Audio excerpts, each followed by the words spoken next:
अस्सलाम वालेकुम प्यारे भी, उम्मीद करता हूँ आप खैरियत से होंगे। ये 15 जानवर हैं, एक मेल है 14 फीमेल है। तो किसी भाई को इकट्ठे चाहिए इंशाल्लाह आपको मिल जाएंगे, मुनासिब कीमत में लगा देंगे। ये जो फार्म के लिए माशाल्लाह ये आपको बहुत ज़बरदस्त और ये मुनासिब रेट आपको मिलेगा इंशाल्लाह। इन 15 जानवरों का इकट्ठा अगर जिस भाई को चाहिए वो आप रब्ता कर सकते हैं। ये एक ब्रीडर है इसमें, और बाकी ये दांतों में 2 दांत और 4 दांत हैं और कुछ खीरी भी है। इसमें 3-4 गबन भी हैं माशाल्लाह, बाकी सारी क्रॉस भी हो गए। ये चीज़ें आप चेक कर सकते हैं। और किसी भी भाई को इकट्ठा माल चाहिए ये आपको मिल जाएगा। 15 जानवर इकट्ठे। नवी थोड़ा इन्हें खुला कार गलो ना उड़ो परो छोड़ो।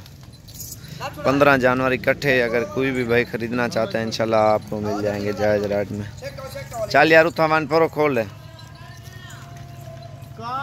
यार, इन्हें को आगे कर।